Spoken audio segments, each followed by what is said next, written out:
વલસાડ જિલ્લાની વલસાડી હાફૂસની બજારમાં ખૂબ જ સારી એવી માંગ હોય છે। વલસાડ જિલ્લાના ઉમરગામ તાલુકાથી લઈને અન્ય જિલ્લાના 5 તાલુકાઓમાં આંબાનો સારો એવો પાક લેવામાં આવે છે, પરંતુ વારંવાર બદલાતા વાતાવરણ અને માવઠાની અસરના કારણે ખેત ખર્ચ વધ્યો છે તો આંબાના પાકની ટકાવારી ઘટી રહી હોવાનું ખેડૂતોએ જણાવ્યું હતું।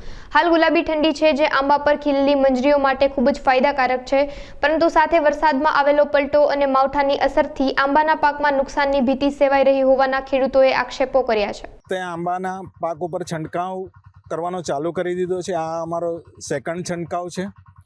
આ છંટકાવ કરવાનું કારણ એ છે કે જો એવું વાતાવરણ રહ્યું નથી, માવઠું થઈ રહ્યું છે, અતિશય વરસાદ ની સાથે વાદળનું વાતાવરણ પુષ્કળ રહ્યું છે।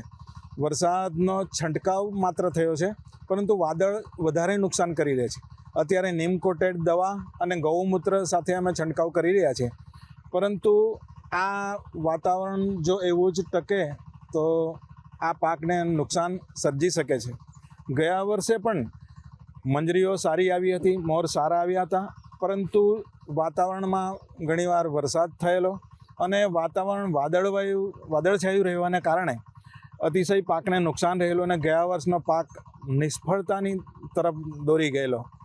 આ વખતે પ્રયત્નો એવો રહેશે, મંજરીઓ સારી આવી રહી છે, પરંતુ જો વાતાવરણ સારું રહ્યું તો આ વખતે પાક સારો રહેશે।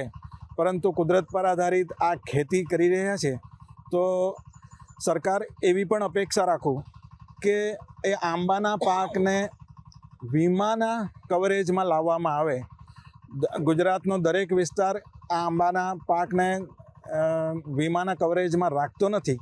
જો સરકાર એનો પ્રયત્ન રહે તો કોઈને પાછળથી પાકનું નુકસાન થાય અને સરકાર એને ભીખ આપે એવી ભીખ આપવાની જરૂર નહીં પડે।